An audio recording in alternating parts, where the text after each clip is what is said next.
All right, welcome back to the channel. It's your boy Fanon. In this video, we are going to be in the lightweight division and the 130-pound division, where Shakur Stevenson recently verified a couple things, said some big-time things about Gervonta Davis in the lightweight division.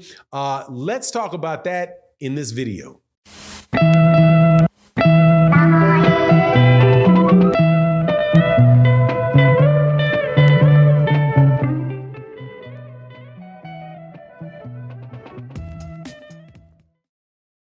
All right, welcome back to the channel. It's your boy Fanon. In this video, we're going to be talking about the super featherweight and the lightweight division, the 130-pound division and the 135-pound division, specifically what Shakur Stevenson recently said or implied about Gervonta Tank Davis and Devin Haney in the lightweight division, and the fact that he is going to be moving in that division within the next 2 fights. Now, before I get into that though, let me welcome you back to the channel. If you are a longtime subscriber and supporter of the channel, thank you so much for your support. If you're new to the channel, please accept my invitation to subscribe and hit the bell icon so you can be notified of when we release more videos.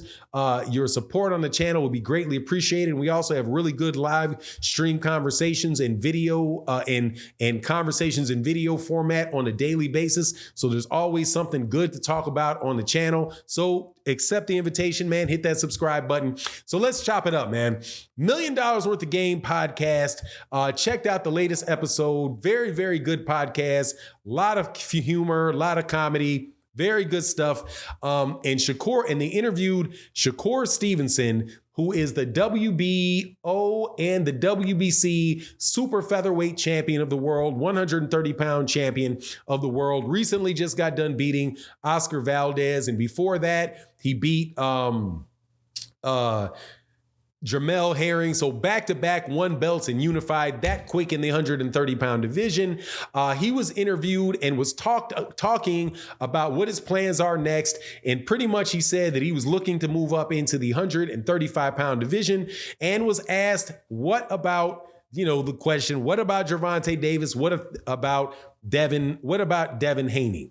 And what he said and he implied in it was, first of all, he said that he sparred all these guys, right? And he believes that he is the best fighter. He said that he believes he is the best fighter in the world, better than Terrence Crawford, better than Errol Spence, better than Jermell and Boots and everybody else. He said he believes that he's better than everyone. Now, when he says he believes he's better than everyone, he also says it with the acknowledgement that he is never going to say somebody's better than him.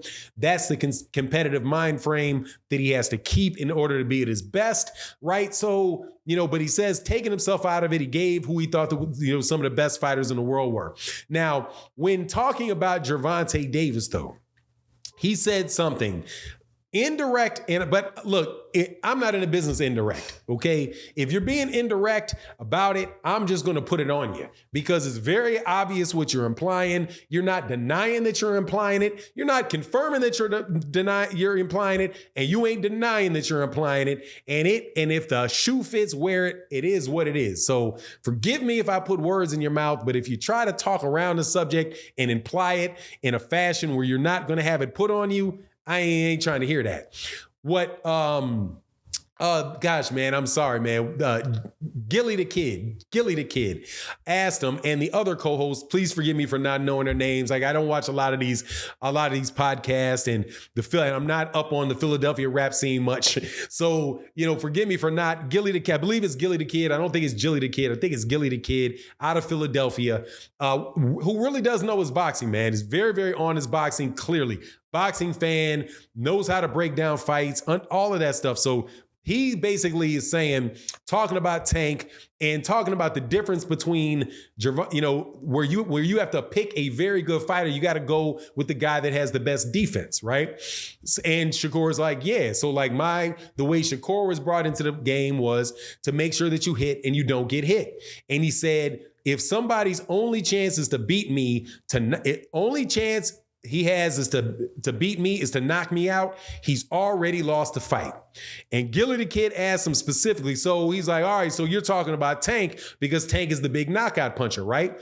Because obviously he's not talking about Devin Haney, because Devin Haney is not known for knockouts, and that is not the only way that Devin Haney wins fights, is by knocking people out. Because if Devin Haney had to knock people out to win fights, Devin Haney wouldn't be winning fights, or at least not the several, because that's not what he's known for. So clearly this is about Gervonta Davis. He also clearly says that he sparred Gervonta, that he's been in the ring with Gervonta, and talks about, so when he's saying that if somebody's only way to beat me is to knock me out, they've already lost the fight, right?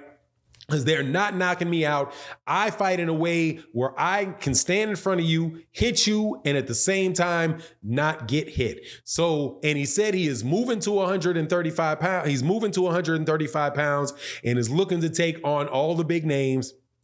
So despite how boxers, and I'm serious, sometimes what's funny to me listening to people in interviews, because they obviously do not want quotes put on them, but at the same time, they're saying what they're giving their meaning, right? So Shakur is basically saying that I've already fought Gervonta. I know how he fights because I've sparred him. And he said, there's nobody that's ever beaten me up in sparring with the exception of Terrence Crawford. And that's when I was 17 years old and I just turned pro and I sparred Terrence Crawford. And yeah, no lie, Terrence Crawford beat me up. But I've sparred Terrence Crawford a bunch of times since then, and he ain't doing that anymore. Which, as I put a little pause on the conversation, also reminds me that when Shakur Stevenson said he sparred Terrence and Terrence wasn't really beating him up and doing all that anymore, it wasn't because Terrence Crawford would not beat that man up if he had the opportunity. He absolutely would, because he did it when he was 17 years old. So I don't know why he would be pulling punches when he's 22, 23, and 24.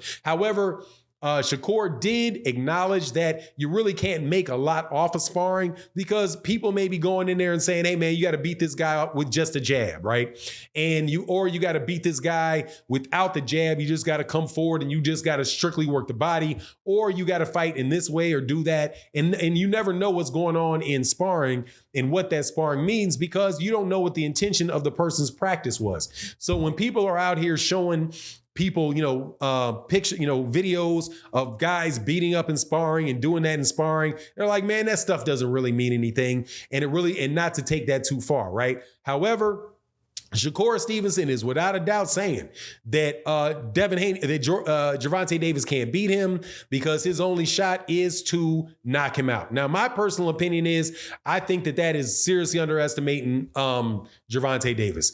I do not believe that the only way that Gervonta can win against one of those top-notch technical fighters is to knock him out, because Gervonta Tank Davis is very, very technical as well. He's not somebody that is suspect to getting hit a lot. He's somebody that fights in a different style, right?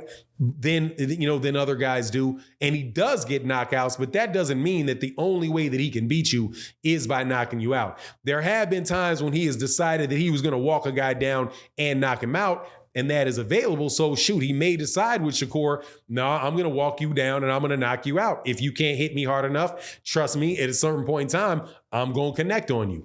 But, I'm just glad to hear that Shakur Stevenson is going to move into that division and he's going to be at lightweight. More than likely, though, I do believe that Devin Haney is going to be out of that division at that time.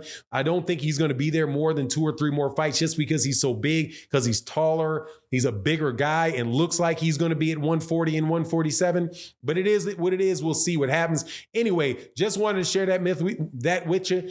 You let me know what you think in the comment section. And with that, I'm out. Deuces.